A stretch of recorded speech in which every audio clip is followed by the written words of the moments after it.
మాట్లాడుతున్న వ్యక్తి మెల్లమెల్లగా తను ఏం చేస్తున్నాడంటే ఆ, సో తప్పులన్నీ మీవి ఒప్పులన్నీ నావి అన్న పద్ధతిలో ఉమ్, ఈ ప్రభుత్వంలో ఏమైనా తప్పులు జరిగినా జరగకపోయినా ఆయన ఆ తప్పుల్ని ఎత్తి చూపించడం, అక్కడ తాను ముందెళ్ళి ఛాంపియన్ లాగా నిలబడి నేను సహించను అన్నట్టుగా మాట్లాడడం, ఇవి ఒక స్ట్రాటజిక్ గా చేసుకుంటూ వస్తున్నాడు. అవును ఫస్ట్ ఆయన పోలీసుల మీద కత్తిగట్టాడు, పోలీసుల వ్యవస్థ బాగాలేదు, పోలీసులు సరిగా లేరు అని హోమ్ మినిస్టర్నే టార్గెట్ చేశాడు. నిజానికి ఆయన ఒక మామూలు మంత్రి మాత్రమే, ఆయనకి 5 శాఖలు ఉండొచ్చు, 10 శాఖలు ఉండొచ్చు, ఉమ్, మంత్రే. ఓన్లీ డిప్యూటీ సీఎం అనేది ఒక అలంకరణ మాత్రం తప్ప అది రాజ్యాంగబద్ధమైన పదవి కాదు. ఆయనకేమి డిప్యూటీ సీఎం గా ప్రత్యేక అధికారాలు ప్రోటోకాల్ ఏమీ లేవు. ఉమ్, కానీ ఆయన ఒక సపరేట్ గా డిప్యూటీ సీఎం కి ఏదో సపరేట్ పవర్స్ ఉన్నట్టుగానే బిహేవ్ చేస్తున్నాడు. ఒక్కోసారి చంద్రబాబుని కూడా కన్సల్ట్ చేయకుండా ఆయన సొంత నిర్ణయాలు తీసుకోవడం, సొంత ప్రకటనలు చేయడం అనేది చేస్తున్నాడు. ఉమ్, అది ఇంకొక మంత్రి ఆమె మంత్రిత్వ శాఖలు ఏమైనా ఇబ్బందులు ఉంటే ఆమెకు తెలియజేయాలి, లేదా head of the ministers Chandrababu తెలియజేయాలి, లేదా కేబినెట్ మీటింగ్ లో చెప్పాలి. అవేవి చేయకుండా ఆయన ఓపెన్ గా బహిరంగ స్టేట్మెంట్లు ఇవ్వడం ద్వారా నేనే సుప్రీం, ఇక్కడ నేను అనుకుంటే ఎవరైనా భయపడాల్సిందే అన్న ఒక సిగ్నల్ ని ఫస్ట్ టైం పంపించాడు. దానికి తగినట్టే ఆమె వెళ్ళి ఆయన దగ్గర సంజాయిషి ఇచ్చుకోవాల్సిన పరిస్థితి ఏర్పడింది. పైగా ఆమె మహిళ, ఒక దళిత మహిళ అయినా కూడా ధైర్యంగా చేయగలిగారంటే పవన్ కళ్యాణ్ అన్ని క్యాలిక్యులేట్ చేసుకుని ఆయన దిగాడు రంగంలో.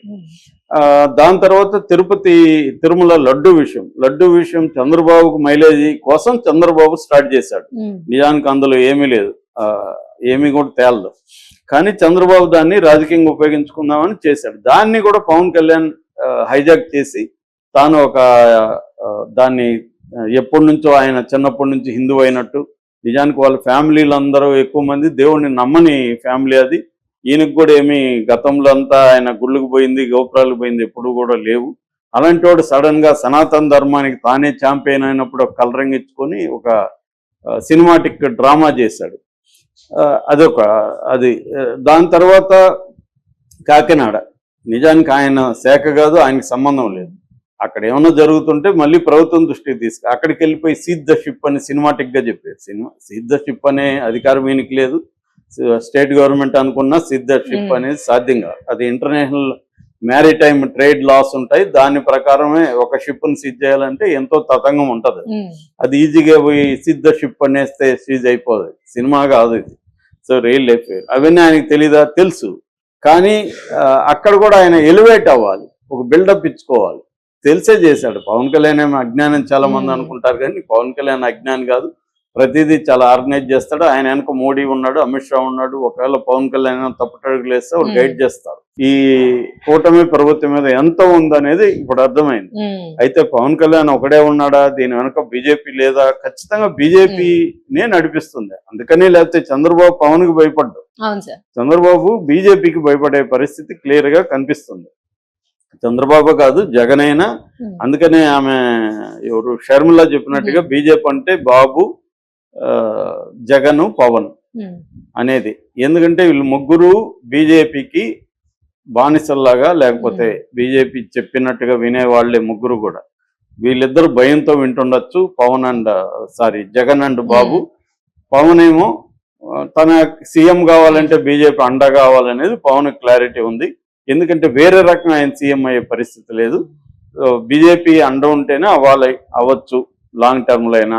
ఎందుకంటే చంద్రబాబు తనని సీఎం కానివ్వడు, చంద్రబాబు లోకేష్ ని సీఎం అవ్వాలనుకుంటాడు తప్ప పవన్ ని సీఎం అవ్వకపోడు. కాబట్టి చంద్రబాబుతో ఎక్కువ కాలం ఉండడంలో నాకేంటి లాభం అనేది పవన్ అనుకుంటాడు. ఒక హోర్డింగ్ కూడా పెట్టారు పవన్ అభిమానులు. అందులో ఏమంటే, మేము ముందే చెప్పాము 21 సీట్లు వద్దు స్వామి, 50 తీసుకోండి అని. మీరు వినలేదు, 21 తీసుకున్నాము.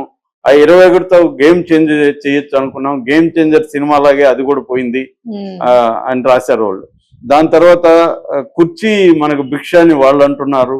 మన భిక్ష అది కుర్చీ, డిప్యూటీ సీఎం భిక్ష లాగా అంటున్నారు. సీఎం కుర్చీనే మన భిక్ష. మనం లేకపోతే జగన్ కి 11 కాదు కదా, 110 వచ్చేవి. కానీ అది వాళ్ళు గుర్తించట్లేదు. అట్లాగే మనం ఆట బొమ్మలాగా అయిపోయినాం, ఆట ఆడే వాళ్ళలాగా లేము. దాని తర్వాత దావోస్కి కూడా మిమ్మల్ని తీసుకుపోలేదు. పోయి వాళ్ళిద్దరూ తండ్రి కొడుకులు పోయి ఏమన్నా సాధించుకొచ్చారంటే జీరో, ఒక్క ఎంఓయూ కూడా రాలేదు. ఓన్లీ జాకీలు పెట్టి తెలుగుదేశం మీడియా లేపుతుంది.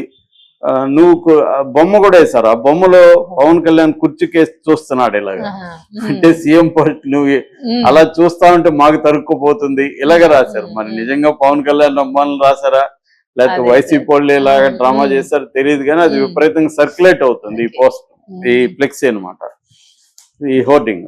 సో అంటే దీంట్లో వాస్తవం కూడా కొంత ఉంది. అంటే పవన్ కళ్యాణ్ అండదండలతో వచ్చి కంప్లీట్ గా లోకేష్ చేస్తా ఉంటే పవన్ కళ్యాణ్ ఏం చేయాలి?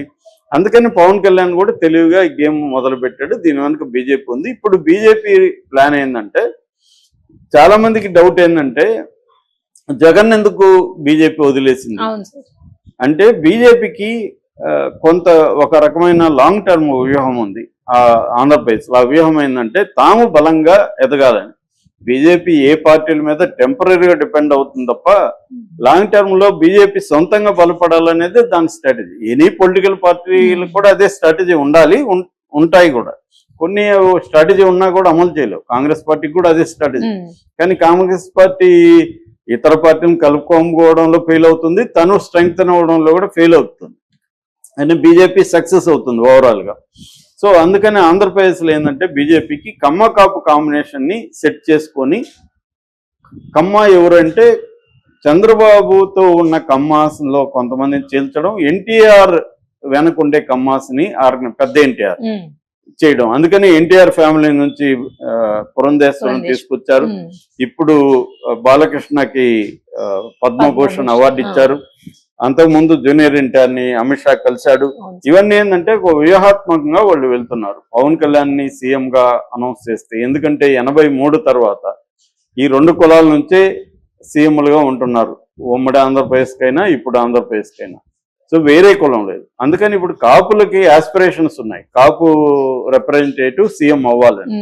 దాన్ని బీజేపీ నెరవేరుస్తుంది. కాపు పాపులేషన్ కూడా 20-25% స్ట్రాంగ్ పాపులేషన్ ఉంది. వాళ్ళల్లో కూడా బ్రహ్మాండంగా ఆర్థికంగా పైకి ఎదిగిన వాళ్ళు ఉన్నారు. సో దాన్ని ఒక కరిస్మాటిక్ పర్సన్ పవన్ కళ్యాణ్ ఉన్నాడు. చిరంజీవిని కూడా వాళ్ళు కేంద్ర మంత్రి ఆఫర్ చేశారని చెప్తున్నారు రాజ్యసభ. సో ఇవన్నీ పెట్టుకొని, అట్లాగే బీజేపీలో ఇప్పుడు కొత్త ప్రెసిడెంట్ నియమించాలి, దానికి సంబంధించి కూడా పవన్ కళ్యాణ్ తో